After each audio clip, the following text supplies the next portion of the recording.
Hi, this is John Hawkins with Gateway Counseling Center. It is our Tuesday night YouTube live here. We are located in Boynton Beach, Florida. We have offer services of individual, couple, and family therapy for a variety of relational, emotional, psychological, all full service mental health issues. My name is John Hawkins Jr. again. I'm a specialist in all types of trauma, addictions, and relationship counseling, and I also do peak performance coaching with different entrepreneurs, athletes, helping people achieve, whatever their goal is, like their dream, their aspiration, where places they get blocked sometimes or get stuck, and come alongside of them, kind of figure out where they're getting blocked and help them overcome that. So we do this every Tuesday night. It's a service we provide to the community, just trying to, help in any way we can get accurate information out there, give you some resources or tools, referrals, to just kind of keep extending how we help people in any form possible. So you can reach me throughout the week at johnh@gatewaycounseling.com. If you have questions, you have things that you want me to talk about on Tuesday nights, you can find me there. We do this again at 7:15 every Tuesday.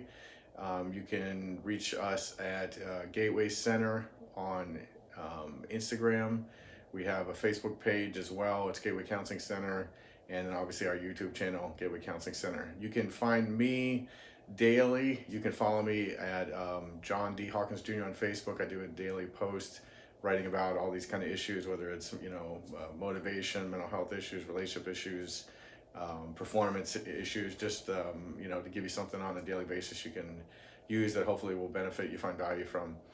So tonight, one of the things that I want to talk about that, comes up a lot throughout the week, or I've gotten some emails about this, is issues related to food.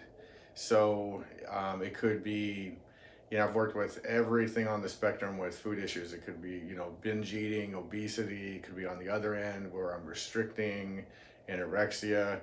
The majority of people are not going to fall into like the extremes, whether it's bulimia or anorexia, or severe binge eating. The rest of us are probably more on this continuum somewhere between that 1 and 10. But they're enough of an issue where it impairs our health or causes us shame, different things like that. And I can tell you from working with so many people over the course of my career on all kinds of compulsive behavior issues, whether it was pornography, compulsive spending, eating, drugs and alcohol, whatever it may be, workaholism, is that whatever the behavior is not the issue. So when I work with people on food related issues, we hardly ever discuss food, because food is not the issue. And the health weight loss industry is a multi-billion-dollar industry, and most people who've battled weight problems throughout their whole life have probably tried at least a dozen different diet plans or nutrition plans. But I can tell you this, no matter how much knowledge you've acquired, no matter how much you know what to do, you will never be successful until you resolve the underlying issues that drive your behavior. When you try to change behavior, you can only get short-term success or intermediate at best, but you will always fail in the end, because the behavior is not the problem, it's the solution. And I can tell you, working on all these kind of issues with people, like the rabbit hole goes much deeper than you could ever imagine. Issues that you would never even dream are associated with your eating related issues, could be the core crux of the problem. And so, I've gotten really proficient at kind of digging and where to start looking and helping you examine those. But it really comes down to, I've talked about in my series I did on addiction last year, there's 8 videos if you want to go back and watch that are really informative of how all of our compulsive behaviors are really a subcortical or subconscious issue. And so when you're trying to examine them and overcome them through changing your thinking, all these rational approaches, they don't put a dent in that area of the brain. It has to, be worked with subcortically, so subconsciously for some people. So it really comes down to like our inability to regulate certain emotions, which are chemical reactions in the body. So those chemical reactions don't get funneled into effective action. They get dysregulated and start to trigger what's known as sympathetic nervous system activation, which is what most people refer to as the fight or flight reaction once it goes high enough. And so then I just need to act to regulate. The other problem is that it can also go what's called parasympathetic, which is more this kind of dissociative disconnection process. And so then you can start to dissociate and just be drawn into like a hypnotic state where next thing I know, I'm like mindlessly engaging in this behavior before I even realize what happened, which some people think is a cop out or whatever, but it's a very real phenomenon. If you get very dissociative, you know, you could, I don't even realize it, just ate like boxes of crackers or chips or cookies or something. And then there's all this, you know, shame and anxiety around the weight gain, which just drive more need to kind of dissociate and escape. And you end up on this cycle that you can't get out of in any compulsive addictive behavior. So it really starts with becoming more mindful and aware of what I'm actually feeling.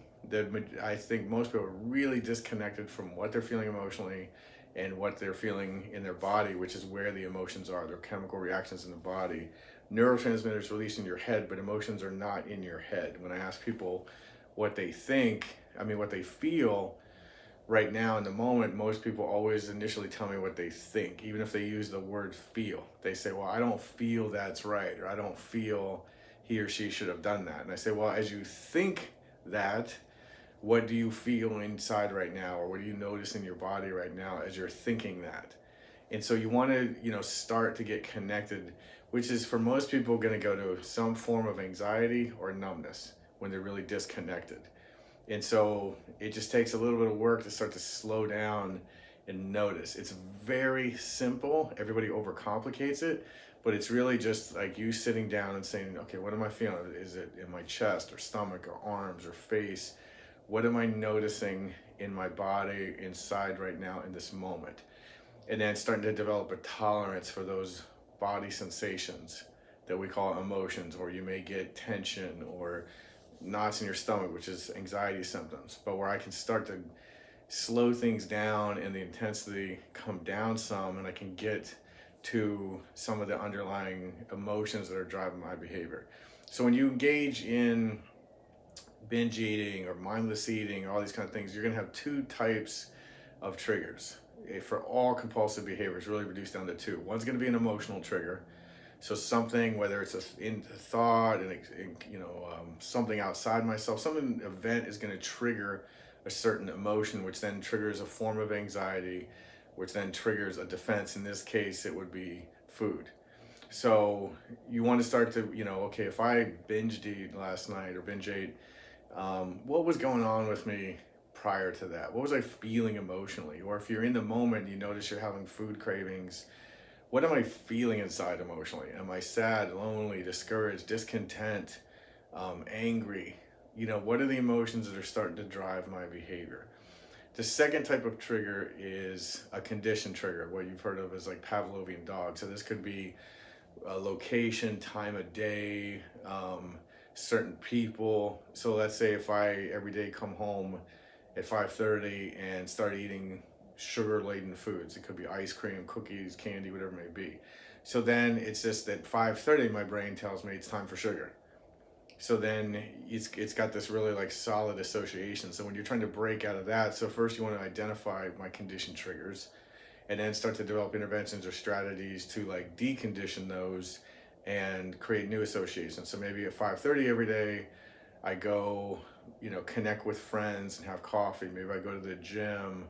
Maybe I go to an art gallery. I do something that creates a new association that, oh, this time of the day means this. Now, when you're having a more severe problem, this is where I would really encourage you to go see someone like myself, where the work I do is going to go in and start to unhook these associations at a neurological level. So then 5:30 just becomes 5:30. And so you don't, you know, have to fight through it so much anymore while you're creating these new associations. And I'll talk more about that in other videos, and some of the ones, if you go back to the addiction ones, I talk about 4 different areas that have to be addressed subcortically to help really free you from all these compulsive behaviors. So then for the emotional one, I want to start to get connected to what I'm feeling. I guess I was feeling really lonely. Okay, what's making you lonely? You know, what is that loneliness connected to? Or I feel isolated from friends, or I'm ashamed to go out because of my weight. And then I want to be able to start to connect with somebody to talk about that as I'm feeling it. So it could be on an online support group. It could be, a group focused on weight related issues or shame. It could be, journaling about it, whatever it may be, where you can start to process through words or writing, in some way connecting with others, what it is I'm feeling. And so I can start to get some experience learning how to process these emotions, which just means feel them through to completion, where I don't have to escape them through food and these other ways. Now I can start to be able to feel my emotions and use them as a guide to live life. So those are the two areas that are going to start to drive all compulsive behaviors. It's dysregulated emotions, which gives me some form of anxiety, and conditioned triggers that have just become like these entrenched things, again, like location, time of day, certain environments, certain people. And so in the beginning, I want to see if I can, manage those, eliminate those as much as possible while I'm working through these deeper underlying issues. But if I would highly encourage everyone, you have to start to look at these things. And I can give you numerous examples of ways that, that gets mapped in to your emotional memory system. So let's say as a kid, I was a latchkey kid, or I felt lonely, or after my parents divorced, no one was really there helping me make sense of it emotionally. And so I would find that, okay, my parent would just give me food, or here, go watch TV and give me some Twinkies or chips or whatever it may be. Or I would come home and, eating made me feel more connected. And so that really got associated with my attachment system. So now as an adult, it's hard to let go of some of these types of eatings because they're connected to positive things like attachment needs, or they help me learn how to regulate certain emotions or block them more appropriately. So that's some of the the reasons why it's so hard to break away from the behavior, because subconsciously it will override my rational brain. It can be like giving up a parent or a loved one to let go of certain types of behaviors, or certain types of eating. And so this is why people struggle with success, and why they go up and down, and shame about my weight, then I start eating again, and like they get bounced around back and forth. So you have to look at this at a subcortical level, where you can really start to address where I'm stuck emotionally, how to find better connections, better attachments, just to help me start to deal with my emotions, so I can finally break out of this. Then you can use all this knowledge you have about nutrition and diet and all that kind of stuff in a more effective way now. So I appreciate any questions you want to send me on that, because I know it's a lot of information that's associated with this kind of thing, and I'm kind of just compressing and give you a few highlights to get you started.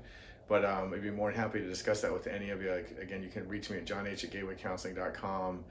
Post any questions here on our YouTube channel. We also have a group called the Mind Zone on Facebook. And then a few weeks ago, finally launched our podcast. It's called The Key. Podcast.com is where you can go find it. The podcast is called The Key.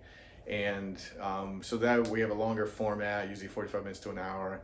So the topic could be shame. It could be some of this, the eating issues I'm talking about tonight. It could be relationship issues. It could be performance-based issues, where we can go into much more extensively. We have a longer format to do that.